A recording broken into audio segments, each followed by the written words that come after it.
Bonjour à tous, j'espère que vous avez apprécié le déjeuner et que votre pause vous a permis de reprendre des forces pour le reste de la journée. Nous commençons avec la présentation d'un livre. Je pense que Sarah est connectée virtuellement. Cela dit, le professeur Gracia Scopio est avec nous aujourd'hui. Le livre s'appelle The Power of Diversity in the Armed Forces, International Perspective on Immigrant Participation in the Military. Profitez bien.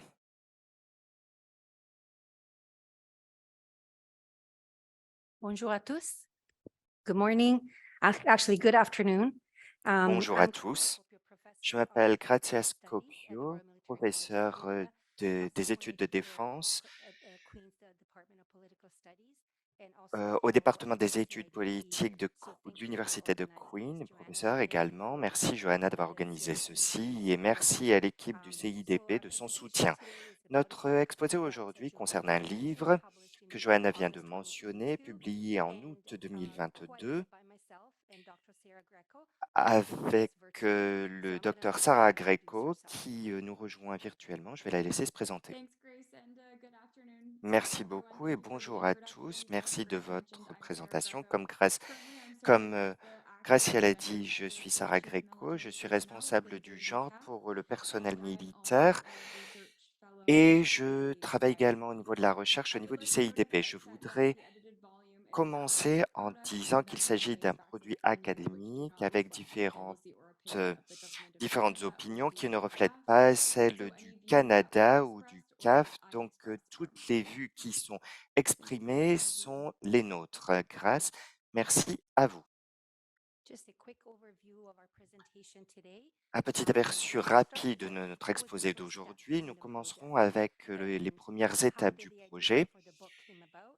l'idée Then du I'll talk about livre the qui a overall été process of conçu, et which puis the je book is parlerai de really l'ensemble du one main projet, output, and we'll puisque provide a more detailed overview of the le book livre est of the l'extrait prospectus principal. and some Je vous flyers montrerai le for our livre. book. J'ai des So exemplaires to ainsi que make des prospectus. Et self-conference pour les personnes qui sont ici de easy, manière maybe a virtuelle, flyer je as suis well ravi de vous envoyer to également, your si vous le email. souhaitez, le And then we'll prospectus have some concluding par email, remarks par courrier after, and électronique. Et we'll puis do our nous best to terminerons. share the presentation. En guise de So conclusion, we'll nous essaierons start with the d'en first tenir step. à l'heure qui nous est tenue et nous commencerons avec notre première So étape. the project started with a small Le projet a panel donc that commencé I avec un petit organized for panel que j'ai 2019 organisé conference of the pour la Internal conférence Diversity2019 Amongst Armed Forces and Society, euh, qui a and été it was organisée held pour les in forces West Virginia armées in the US. euh, And en the title of the Virginie, panel, aux the États-Unis. Le International panel Perspectives on s'appelait Immigrant Perspective Participation internationale in the pour la Military, participation des immigrants Opportunities dans and l'armée, Challenges. The opportunités panel et included défis. presentations Le from panel colleagues incluait from des 38 US, présentations de scholars différents from collègues, 35 des countries, érudits de Canada, 5 Belgium, différents pays, Australia, Canada, United Belgique, States, Australie, and Sweden. États-Unis et And colleagues Suède, from the US Air Force et un Academy, collègue Toronto, de was our l'Académie des discussant. forces aériennes du So that was Royaume-Uni the first step. des États-Unis était présent. Donc c'était la première étape. How did the idea of the book came Comment est-ce about? que It was l'idée at that very du conference livre in s'est développée? 2019, C'était à the cette US conference, conférence en that the idea of 2019 aux the book États-Unis came que about. l'idée de ce livre Through s'est networking, développée. more Par le authors biais du were réseautage, recruited, davantage so to d'auteurs speak, ont été to recrutés, entre contribute guillemets, or contribute to the book with pour further perspectives contribuer aux from 7 perspectives additional du countries: livre Brazil, de India, 7 Israel, the autres Netherlands, pays, Norway, Finland, Brésil, and Switzerland. Inde, la Norvège, la Suisse, la Sarah will now Pologne et talk a d'autres. little bit more Sarah va about maintenant the parler en overall plus de project. détails de l'ensemble du projet. Thanks, Grace. So, what we'd like to Merci, start Grace. with is Nous the souhaiterions puzzle that commencer really avec propelled le the work puzzle moving qui a forward. So, vraiment fait from the literature progresser to le to the projet. De implications la of littérature, il est diversity vrai, in the il est armed clair forces que la is a diversité dans les forces particularly armées prevalent subject and is est very un sujet widely très researched, prévalent, très but it fréquent continues to omit, et très particularly in this recherché, Canadian context, a considerable mais portion of the il population, reste and that is immigrants or une grosse partie de la non-citizens. population, So, les in addition non-citoyens to et les that immigrants, qui puzzle, sont there is exclus. also the concern Il y a that également la discussions préoccupation, en within plus the de ce diversity and puzzle, que inclusion les space often discussions focused on concernant ces either the sujets se concentrent operational effectiveness principalement arguments sur or the les pedagogical arguments arguments. So we tried to bring these d'efficacité, together through the argument notamment. that Nous avons limited donc funds for essayé advancing the d'utiliser global book. cela dans l'ensemble du projet pour So le faire our goal progresser. is that really meets the Donc, effective strength les in forces armées ont have besoin de cette is force also diverse and efficace inclusive was an qui est également diversifié et cela a été un véritable tremplin pour un volume supplémentaire. Donc dans le texte, nous proposons un argument innovant sur la manière dont nous pouvons développer la diversité dans les forces armées tout en améliorant le recrutement et ce par le biais de l'acceptation et de l'intégration des immigrants dans les forces armées. La revendication principale du volume est que la participation et l'intégration des immigrants ou des non-citoyens dans les forces armées est un impératif opérationnel et stratégique et une obligation éthique et morale. Nous voyons ce volume comme une manière de faire le pont entre les différentes communautés, surtout celles qui travaillent sur la culture de l'armée, et nous espérons que ce volume encouragera les législateurs au Canada et dans le monde entier à repenser et à réexaminer la manière dont les forces armées peuvent inclure ou devraient inclure une partie plus importante de la population dans ces différents pays. Nous visons également le public général pour faire progresser le dialogue dans cet espace particulier. Dans le contexte de la pertinence pour le DOD et les CAF, nous mentionnons la politique de défense du Canada, la stratégie de défense, surtout au niveau du CMP, les objectifs d'emploi qui existent au niveau du DOD et CAF, et plus récemment, les efforts de reconstitution. En termes des extrants du projet, comme vous le voyez ici à l'écran, il y a véritablement eu 3 extrants principaux. Donc d'abord un atelier virtuel qui a été organisé par le biais du CIDP les 25 et 26 juin 2021. Et puis ensuite, à partir des perspectives que nous avons obtenues au niveau de cet atelier, nous avons pu mettre en place une, un briefing de politique. Et puis, comme Grace l'a déjà dit, au mois d'août, nous avons pu publier ce volume édité. Nous sommes très reconnaissants d'avoir pu utiliser les perspectives internationales dans le cadre de ce projet mentionné par Grace, de tout un groupe divers de personnes, des experts, des législateurs, des experts de l'armée et d'autres parties prenantes. Nous sommes ravis de voir ce projet véritablement interdisciplinaire de nature inclure des experts de la sociologie, de la science politique et d'autres domaines qui ont été ravis de voir que le projet, dans son ensemble, impliquait un nombre d'experts, de chercheurs et d'étudiants. Une partie du projet a été menée pendant le temps euh, pendant que le docteur Scopio était à l'université de Norwich dans le Vermont, et nous sommes reconnaissantes du soutien du CIDP qui a été extraordinaire. Nous n'aurions pas pu faire tout cela sans eux.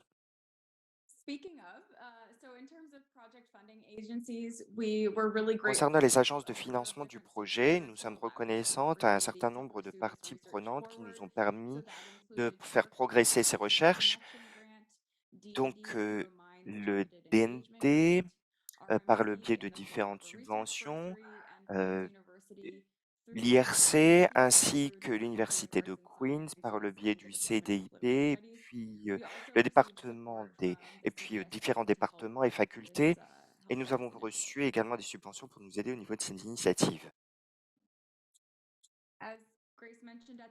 Comme Grace l'a mentionné, le volume a été publié par la presse de l'Université de McGill Queen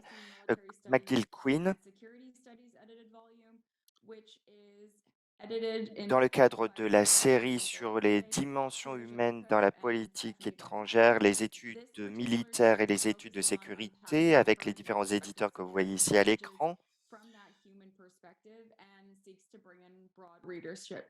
Et nous espérons avoir un public large au niveau du public général et des universitaires. Cette diapositive montre un aperçu de la manière dont le projet a été mené. Gracie et moi, nous avons coédité le volume. Nous avons pu avoir Lise Bourgon qui a écrit l'introduction.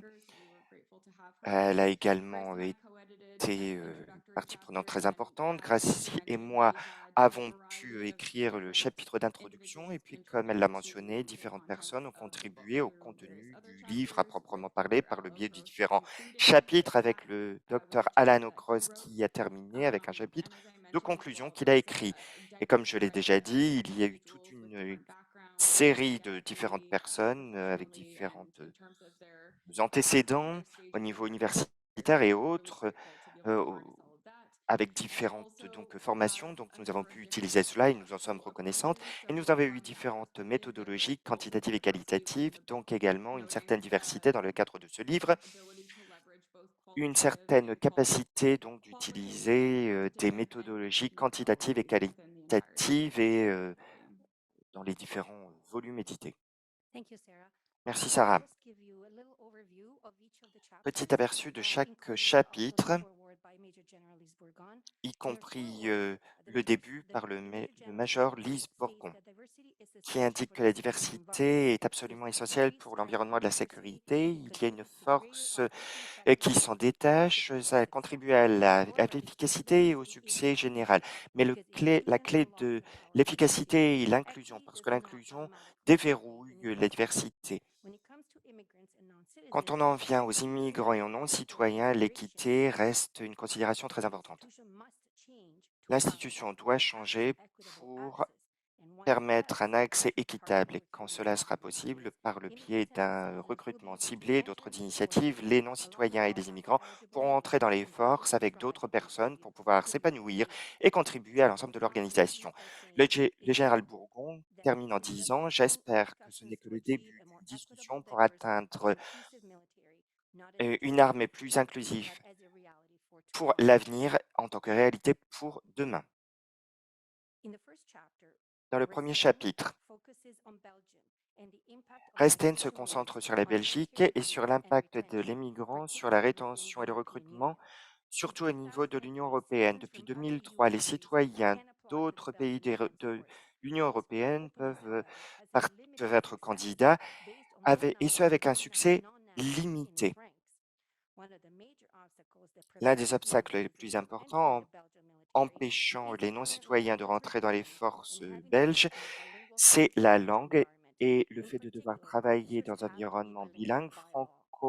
The chapter franco-néerlandais. raises the question on Ils doivent whether être Belgium bilingues might need to en vertu consider de la loi recruiting et donc non-EU immigrants to des fill its military préoccupations ranks. concernant la The possibilité de author recruter des describes non-immigrants also pour analyzes entrer dans current ses rangs. policies and legal evolutions, as well as the Elle impact of étudie applying donc les différentes immigrants and looking at politiques the perception and acceptance pour of voir ethnicity among military personnel. l'acceptation de ces différentes personnes dans les rangs de l'armée. The chapter on Switzerland Le by chapitre Dorosa sur la Etresch Suisse compares par Dorosa attitudes and Etresch perceptions of compare les individuals with attitudes and without des migration personnes background to Swiss avec et military sans forces. antécédents de Representation migration au makes niveau des Switzerland forces one of more suisses. multicultural society, which has been reflected in its armed La forces, Suisse est une particularly culture due plus to general multiculturelle appreciation en of Swiss raison men. du, The authors euh, present the results of their research with a du survey service of militaire over obligatoire pour 300 tous les Swiss hommes. recruits to Un quantify the sondage job avec description of 1300 nouvelles recruits with recrues immigrant a étudié backgrounds. What différents they found is that domaines. after completing basic training, Conclusion, recruits with après migration une backgrounds show a slightly higher motivation and willingness to perform in formation de difficult base, tasks. They consider la it is motivation more était bonne, profitable le and service more militaire career était plus development than rentable their pour peers le without développement a migration personnel, background. They pour believe les that an pairs equally sans valued position euh, within the armed forces antécédents de promotes a better migration social reputation, and finally, they feel more Swiss. et Veterans les gens service members feel finissent par more se sentir plus integrated into suisses Swiss society. et s'intègrent davantage dans la population suisse. In the chapter on the Dans le Australian Defence chapitre Force, sur les Penderbury forces de défense explains why the australiennes, force remains Penderbury explique predominantly pourquoi Anglo-Celtic, despite efforts from the Australian la société government to reste build the anglo-celtique military to malgré reflect la the Australian volonté du demographics. gouvernement de This développer information une is armée qui gained at a reflète la time société when we australienne. emphasize capability benefits to an organization that is culturally and linguistically Dans diverse. une organisation It is qui est not largely culturellement et accepted that linguistiquement it is diversifiée. worth increasing the number of women in the military. In other words, first and second generation immigrants are also othered to argue for their inclusion in the military. La participante va extrêmement vite et les interprètes trouvent qu'il est très difficile de l'interpréter, donc nous faisons ce que nous pouvons, vous en conviendrez. based on incomplete and misleading data. The author outlines some of the L'auteur challenges souligne certains des défis pour les législateurs pour comprendre les problèmes de l'organisation et suggère que certaines choses pourraient permettre d'éliminer les barrières au service. Le chapitre sur le Canada pour Scopiotis et Yann parle de la possibilité d'ouvrir l'armée aux minorités, aux immigrants, tout en faisant face aux problèmes de recrutement dans les forces canadiennes, tout en permettant aux nouvelles recrues de pouvoir atteindre la citoyenneté. I- Il y a un outil analytique pour permettre de comprendre les possibilités au niveau de l'inclusion. Le chapitre montre également des études qui nous permettent de travailler sur ces différents points. En utilisant les données sur le sondage, le chapitre examine les facteurs qui influent les Canadiens et les non-Canadiens au niveau de leur recrutement. Le chapitre sur l'Israël par Shalom Babi, Sabar, Friedlander et Berger parle des expériences des immigrants de deuxième génération dans les forces israéliennes. Les enfants de ces personnes obtiennent la citoyenneté et donc doivent faire leur service militaire. Les auteurs ont étudié l'adaptabilité de ces enfants pour évaluer leur satisfaction au niveau du service militaire, leur volonté d'accepter cela et les résultats au niveau de la cohésion. Les attitudes ont ensuite été comparées avec les différents soldats de l'Union soviétique qui ont été assimilés il y a 2 générations. And are seldom appointed to higher ranks. Archer looks at non-citizen military participation in the U.S. military. Beginning with its global war on terror, the U.S. Armed Forces and its Archer partners se consacre à la défense à la diversité. Elle explique qu'elle comprend la valeur de la diversité et de la défense pour un impératif stratégique. Les changements récents au niveau de la politique ont eu un impact sur la diversité. Archer utilise cette étude de cas pour comprendre l'importance de la diversité, soulignant les immigrants dans l'armée. Son argument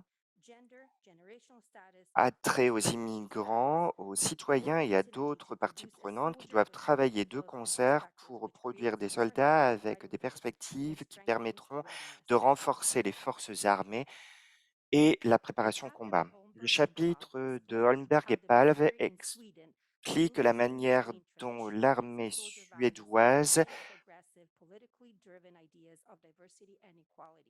peut travailler sur les idées des aspects progressifs et traditionnels. To military recruitment shortfalls and a perceived decrease in national security. Concurrently, Swedish society was confronted with increasing migration flows, which at once brought challenges to the welfare system and strengthened sentiments of nationalism.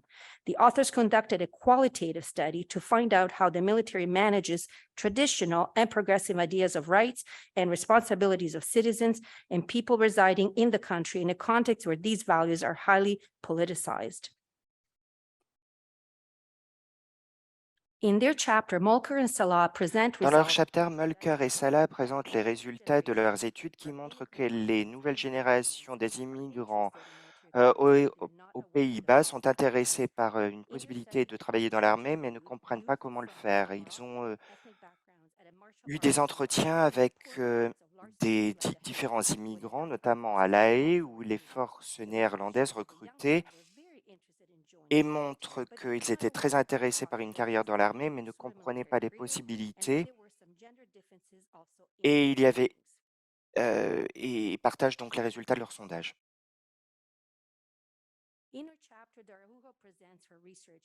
Doharo parle du nationalisme et de l'absence des immigrants dans les forces armées brésiliennes, en indiquant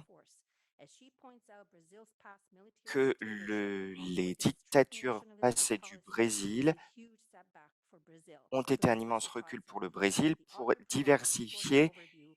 la diversification des forces. Defended the nations and its interests and became one of the main actors in Brazilian politics and the guardians of nationality. Et les gardiens de la nationalité. L'auteur conclut que seuls les Brésiliens nés peuvent devenir des officiers, ce qui résulte dans une élite militaire uniquement blanche, ce qui montre bien que le nationalisme est présent dans les forces armées brésiliennes, ce qui soutient l'idée que les Brésiliens naturalisés ne peuvent pas être considérés comme de confiance pour défendre leur pays. Chapitre 10, on compare les politiques en Inde, en Norvège et en Pologne. En Inde, le critère pour être recruté, c'est donc être un citoyen d'Inde ou migrant de Thaïlande, Vietnam et autres pays de la zone. Recruter un immigrant dans les forces armées n'est pas du tout autorisé. En Norvège, c'est la même chose, excepté pour les individus d'Islande, ce qui est dû à un contrat entre les deux îles, entre les deux pays. L'auteur identifie des facteurs qui expliquent pourquoi un pays peut ou ne peut pas autoriser des non-citoyens pour être dans les forces armées. Et il explore également les motivations qui peuvent amener un non-citoyen à vouloir s'engager dans les forces armées. Il discute également des difficultés qui peuvent se présenter. Dernier chapitre, notre chapitre de conclusion par le docteur Alan Hawcross. Il fournit une synthèse du volume avec les points de convergence, de divergence dans les différents chapitres. Il y a eu les convergences, c'est notamment pour le fait qu'il faut des arguments qui expliquent pourquoi il faut autoriser les immigrants à être dans l'armée et la difficulté de gérer la diversité dans les forces armées. Ocros souligne également les nouvelles questions qui peuvent se poser et qui peuvent faire l'objet de nouvelles recherches à l'avenir. Et il présente également un nouveau cadre théorique qui peut être pris en considération. Les observations et suggestions de ce chapitre permettent de situer cette étude dans un cadre plus large afin d'avoir un esprit critique et de s'engager dans la construction d'une théorie. Les questions examinées ont une importance universitaire, également militaire, mais elles sont cruciales, et c'est encore plus important, pour les individus qui font l'objet de ces recherches, ceux qui cherchent à servir leur pays en uniforme. Quelques éléments finaux sur notre projet de livre et puis un projet de suivi qui vient de commencer. Donc, pour augmenter le recrutement et la diversité, le discours autour des immigrants et des non-citoyens dans l'armée doit changer. Il s'agit non pas seulement de gérer la diversité, particulièrement les groupes minoritaires, mais de réfléchir à comment fournir à ces groupes diversifiés un accès équitable et un environnement de travail inclusif qui soit en ligne avec une approche plus large, favorisant l'équité, la diversité et l'inclusion. Le projet de suivi a commencé au printemps 2021 avec moi-même et Dr Amy Vieira de l'Université de Norwich. Le titre, c'est Histoire de soldats immigrants, expérience d'immigrants dans l'armée, perspectives internationales. Il s'agit d'une étude qualitative qui utilise des récits de soldats de l'armée de terre, de l'armée de l'air et de la marine, et qui sont immigrants et qui ont servi dans les 5 pays, le Canada, les États-Unis, Australie, Royaume-Uni et la Nouvelle-Zélande. Je serais ravie de vous en parler plus avant. Je vais passer la parole à Sarah pour les derniers mots. Merci Grace. Je voulais souligner un certain nombre de points mentionnés au début de cette présentation quant au contexte du projet, comment il a commencé avec un plus petit panel à l'IUS, c'était vraiment une excellente occasion pour une chercheuse, pour des chercheurs en début de carrière. Ça a permis de participer à des conférences, des ateliers, de faire partie de panels. Donc, ce sont des projets qui facilitent le développement professionnel. Et on voudrait terminer en vous remerciant les organisateurs de nous avoir donné la possibilité de présenter. Nous avons des petits feuillets de présentation du livre et je peux également vous donner des liens intéressants dans le chat. Je vous invite également à poser des questions si vous le souhaitez. Nous serons ravis d'y répondre.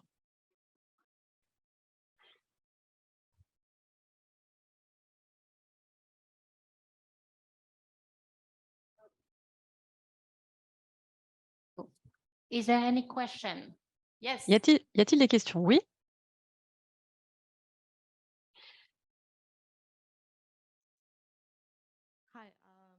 Bonjour, je suis Margareta Bajnic, je travaille au Collège royal militaire et moi je vais être officier des renseignements. Et en tant qu'immigrante, moi-même, j'apprécie la diversité dans les forces armées, mais étant donné les nouvelles politiques des forces armées canadiennes qui permettent les résidents permanents également de rejoindre l'armée, je me demandais quelle était votre opinion sur les implications de cela, parce que je sais que quand on n'a pas de passeport du pays, c'est plus difficile d'obtenir le feu vert de la sécurité. Comment est-ce que la fac peut trouver cet équilibre entre être équitable, mais en même temps garder la sécurité? Oui, effectivement, depuis la publication du livre, les forces armées canadiennes ont ouvert le recrutement en novembre, le 22 novembre, donc très récemment, aux résidents permanents. Et c'est quelque chose pour lequel on se battait depuis un moment. Le problème du feu vert sécurité, c'est un problème, même pour les personnes nées au Canada et Canada. Hem, donc si effectivement vous venez d'arriver et parfois, seulement il y a quelques mois, ça peut être compliqué. Donc clairement, le processus est trop long, il est extrêmement long et cela va avoir un impact sur la capacité des forces armées canadiennes à finaliser le processus de recrutement. Ça peut prendre plusieurs mois lorsqu'il s'agit de personnes nées au Canada. Lorsqu'il s'agit d'une personne née à l'étranger, ça peut être des années et peut-être encore plus long lorsqu'il s'agit d'un non-citoyen. Donc, alors, il n'y a pas de solution simple à ça, mais il s'agit de se pencher sur comment accélérer le processus, première chose, et deuxième chose, peut-être avoir un niveau de sécurité de base qui pourrait permettre de commencer à être formé en attendant d'avoir le feu vert complet. Par exemple, aux États-Unis, on n'a pas besoin d'être citoyen pour rejoindre les forces armées. Donc il y a d'autres pays qui font ça depuis des années et des décennies même, hein, et ça fonctionne. Donc il s'agirait de voir comment ils font et peut-être d'en tirer des leçons, de tirer des leçons de leur expérience. Mais en fin de compte, il est certain que le processus est trop long, qu'il faut l'accélérer. Other question? Est-ce qu'il y a d'autres questions? Alors, il y a une question en ligne dans la rubrique questions-réponses. Je vous la lis. Euh, Est-ce que donc on s'est penché un peu sur l'essai qu'ont fait les forces armées canadiennes au début des années 2000 à recruter des non-citoyens. Alors, je ne sais pas si ça fait référence au volume corrigé ou si ça fait référence à une initiative des forces armées canadiennes. Alors, je ne sais pas, je ne crois pas qu'il y ait eu des leçons tirées de cet essai, cette tentative, cette initiative à laquelle il est fait allusion. Je serais ravie de me renseigner. Peut-être que ça pourrait effectivement aider à ce qui va se passer ensuite. Je ne suis pas certaine, je ne sais pas à quel point les bureaux de recrutement sont prêts à ouvrir leurs portes aux résidents permanents. Et ce qu'il est certain, il est certain que s'il y a des leçons à tirer ou peut-être des meilleures pratiques à identifier dans d'autres pays, eh bien, il faut en être conscient. There was a question from Stephanie. Une question de Stéphanie. Thank you and congratulations. Merci et félicitations encore pour votre livre. Ma question concerne le modèle américain et je me demandais si les co-auteurs peut-être pourraient nous dire ce que penser de ce modèle. Est-ce que vous pensez que le modèle américain est applicable au modèle canadien et qu'est-ce que ça demanderait de la part du Canada pour le mettre en place? En comprenant bien qu'il y a eu donc ce changement récent en novembre qui permet aux résidents permanents d'être recrutés. Est-ce qu'on devrait être plus ambitieux? Est-ce qu'on devrait se tourner vers le modèle américain? Est-ce qu'on doit attendre de voir comment se passe ce premier changement? Est-ce qu'il est fructueux ou pas? Je suis un peu paresseuse parce que je pourrais aller chercher les réponses dans le livre, mais je profite de votre présence. Oui, merci pour votre question, Stéphanie. Donc, ce que vous dites, c'est que aux États-Unis, si on rejoint les forces armées en tant que non-citoyen, vous avez un processus de feu vert sécurité qui est rapide. C'est ce que vous dites. Oui, alors moi, je dirais que le Canada n'est pas prêt pour ça. Et pour être plus longue, et il faudrait effectivement, pour être plus précise, il faudrait se pencher effectivement sur le modèle américain. Je ne sais pas dans quelle mesure ils sont prêts à le faire parce que ça implique différents départements et je ne sais pas si ces conversations, je ne sais pas à quel point ils sont avancés dans ces conversations. Parce que ça implique donc le département de la défense nationale, le département de la citoyenneté. Donc ce serait vraiment une approche du gouvernement dans son entier.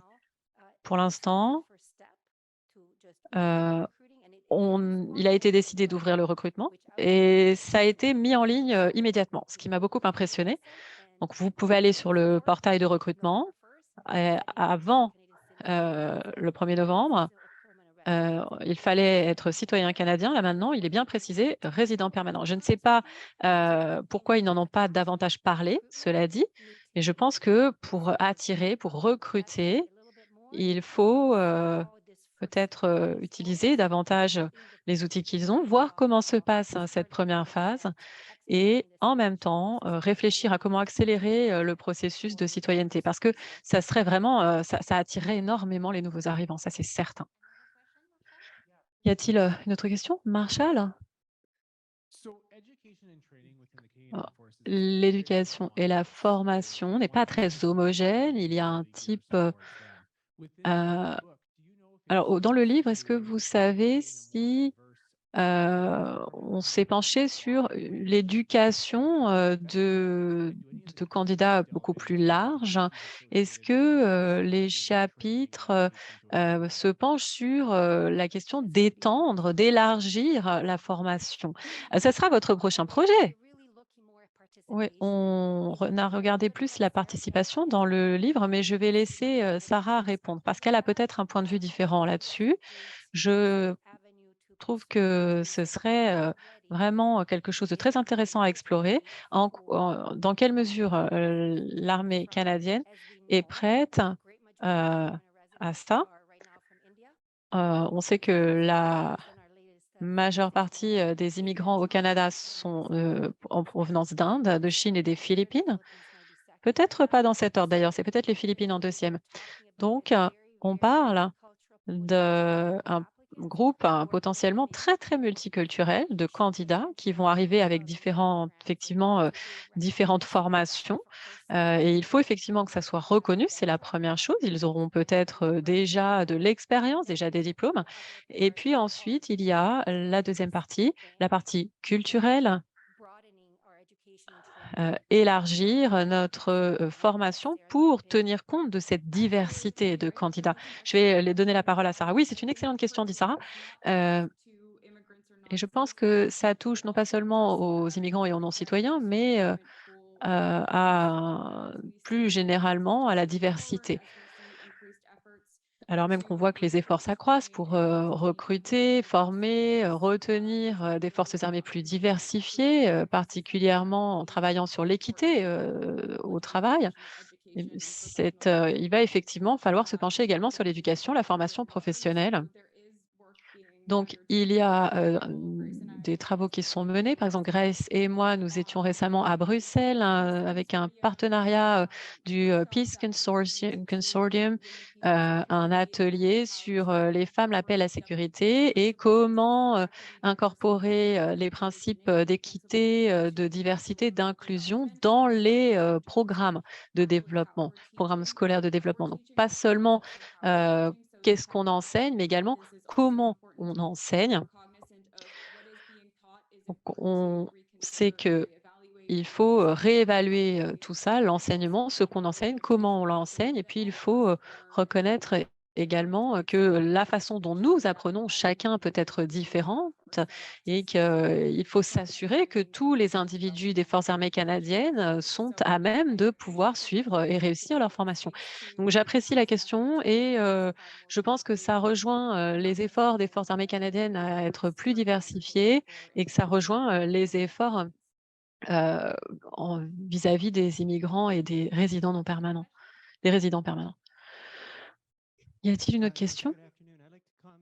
Bonjour, je voudrais faire un commentaire sur ce dernier commentaire, si je peux me permettre. J'ai été impliquée avec le CPCC dans des discussions qui touchaient à ça, parce que la population que nous avons au collège militaire, heu, par exemple, la troisième langue la plus parlée sur le campus, c'est le coréen. Et d'autres, formations, ont, rencontré des problèmes, liés, à la culture. Par exemple, comment se nourrir quand c'est, le ramadan. Certains, heu, on ne parfois les cuisiniers n'avaient pas le droit de venir préparer, le repas pendant le ramadan, donc on ne pouvait pas nourrir, les candidats.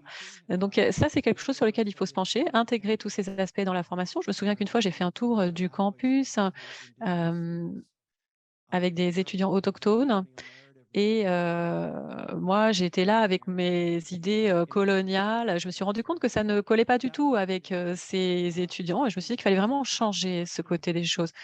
Ça demande de la réflexion, il faut être prêt à reconnaître certains jours fériés, certains jours, certains jours qui sont sacrés. J'espère qu'on va avoir des progrès, mais voilà, ça reste à voir, à surveiller. Très bon commentaire, merci. Ça peut faire partie du changement culturel, hein, et je dirais que le nombre fait la force, et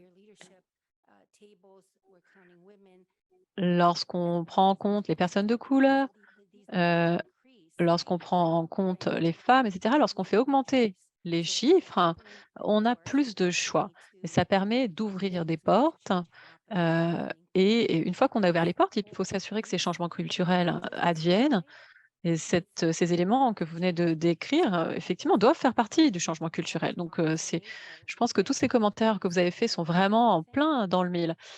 Sarah, est-ce que vous voulez ajouter quelque chose? Oui, je voudrais renforcer, appuyer ce commentaire qui, illustre, de nombreux domaines dans lesquels il faut, qu'il y ait du changement dans les forces armées canadiennes, la façon dont on s'habille par exemple, s'assurer que tous les individus, ont le soutien religieux, et spirituel dont ils ont besoin, donc ça va vraiment au-delà de la formation. Il faut se pencher sur tous ces espaces dans les forces armées canadiennes qui touchent, aux individus et aux membres. Et il faut reconnaître également que, ça va être, un processus long et comme vous l'avez dit, il y a plein de domaines qui vont demander, du changement ou, des examens, peut-être, également utiliser, les, outils, qu'on a notamment pour les populations LGBTQ+, utiliser tout ça. En tout cas, voilà, merci beaucoup pour votre, commentaire. Thank you. I think we came to Merci. an end for the question. So once again, thank you to On va arrêter ici les questions. Merci beaucoup aux 2 autrices. Et nous avons une petite pause de 5 minutes avant notre panel numéro 4.